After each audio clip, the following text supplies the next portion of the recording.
Ya, selamat siang, selamat berjumpa lagi, selamat datang di channel kita Art Java. Di sini kita akan mereview sedikit-sedikit ataupun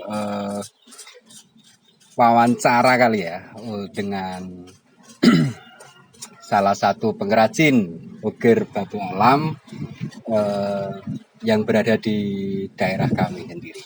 Oke, gimana? Mohon perkenalan diri dulu, Mas. Perkenalkan, nama saya Rakijo. Pekerjaan sehari-hari sebagai tukang pahat. Mungkin begitu saja perkenalannya. Oke, berasal dari mana, Mas? Asalnya dari lokalan sini saja, Mas. Oke, berarti daerah Wonosari Gunung Kidul ya, Mas ya? Betul, that's right. Oke, sudah berapa lama, Mas, untuk posisinya menjadi pengrajin ukir batu ini, Mas? Ya udah lama sih, masih dari tahun berapa ya? Saya dari tahun 2005 itu kira-kira udah berapa tahun, Pak? Ya, estimasi 15 tahun lah ya. 15 tahun ya, sudah cukup lama sih. Jadi malu. Terus untuk dari alat yang digunakan itu apa, Mas? Alat yang digunakan dan yang diperlukan tentu saja kalau kita tukang pahat, yang pertama digunakan tetap pahat untuk alat ukir, dan ini palu sebagai media untuk menggebuknya. Ya, terus kalau untuk alat kayak gini tuh buat sendiri atau pesen pabrikan atau gimana, Mas? Kalau zaman dulu itu karena kita belum tahu dan belum bisa caranya bikin alat itu, kita beli, Mas, itu satu set zaman dahulu itu udah harganya udah 350.000 itu alat ukir Bali.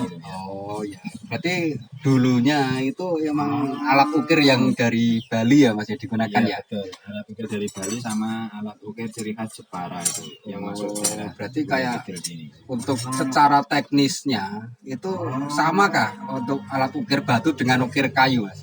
Sebenarnya sama, alatnya juga sama. Cuman bedanya kalau untuk ukir batu alam itu nggak perlu terlalu tajam banget. Kalau untuk ukir kayu itu cenderung lebih tajam, jadi sering asah lah ya. Biar awet landep kalau istilah orang Jawanya ini. Ya. Nah, terus untuk dari bahan yang digunakan media ukirnya itu apa, Mas? Batu alam ini batu paras Jogja, Mas, ini.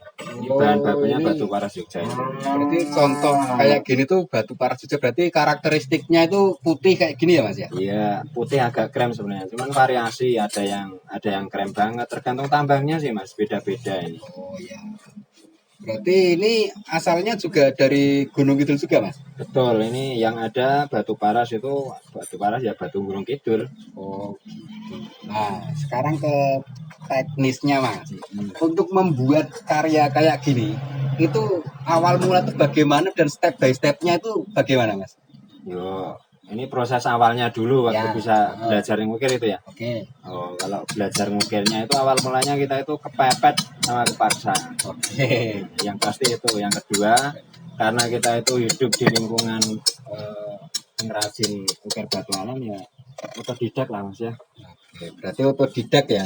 Berarti nggak ada pelatihan-pelatihan kayak itu dari dinas industri atau apa gitu, Mas? Nggak ada. Cenderung kalau dari dinas industri itu udah ada yang ngukir, baru kemudian orang dinasnya masuk. Nah, kelemahan Indonesia kan di situ. Oh gitu.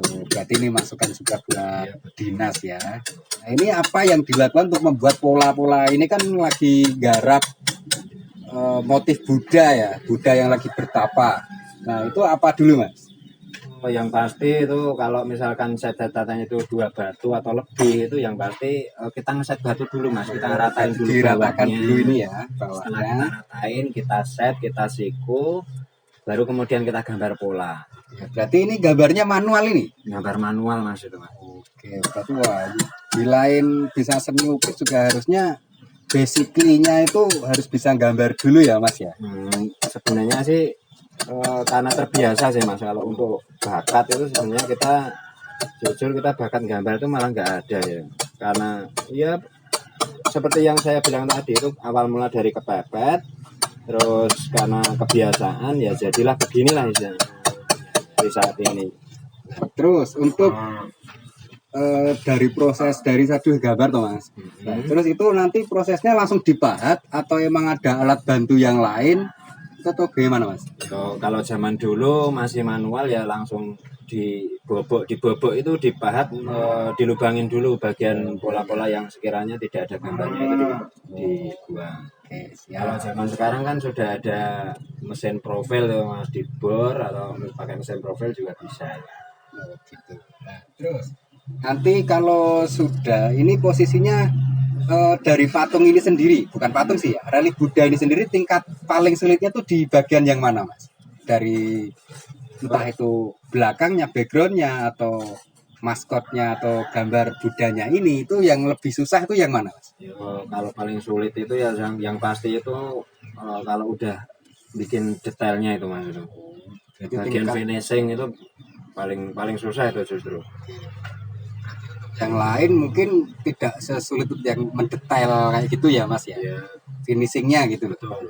Kalau finishing kan mesti langsung jadi Mas, enggak ini. Kalau misalkan cuma dibawa dibakalin aja asal pahat aja gitu. Oke.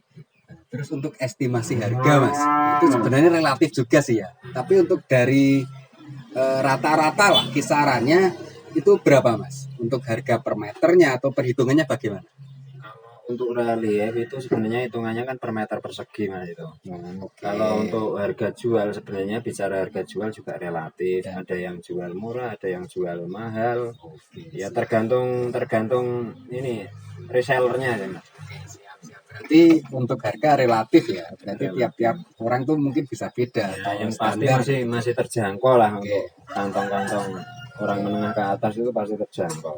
berarti ingat ya, ini untuk yang ukir batu harganya relatif dan mungkin masih bisa terjangkau ya. Kayak gitu kemungkinan banyak juga kan customer yang apa ya istilahnya bahasa Indonesianya agi-agi itu apa ya?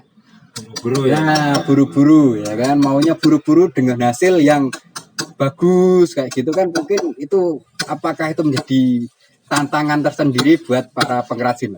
Kalau untuk pengrajin sebenarnya kan ini Mas ada ya yang jadi masalah itu kalau misalkan udah belinya mintanya murah, mintanya cepat, itu permasalahan yang sangat kompleks sebenarnya. Jadi kalau misalkan pengen cepat ya hasilnya ya relatif standar, nggak bisa terlalu bagus banget gitu Mas.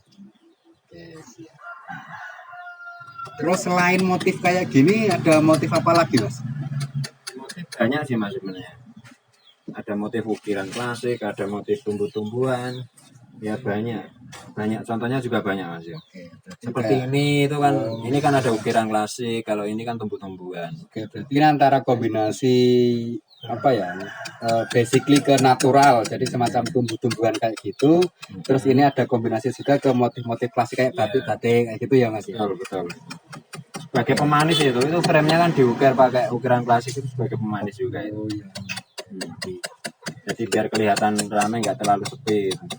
Oke, mungkin segitu dulu ya perjumpaan kita atau review kita terhadap pengrajin, salah satu pengrajin ya di daerah Gunung Kidul. Oke, terima kasih atas waktunya Mas Rakijo ya.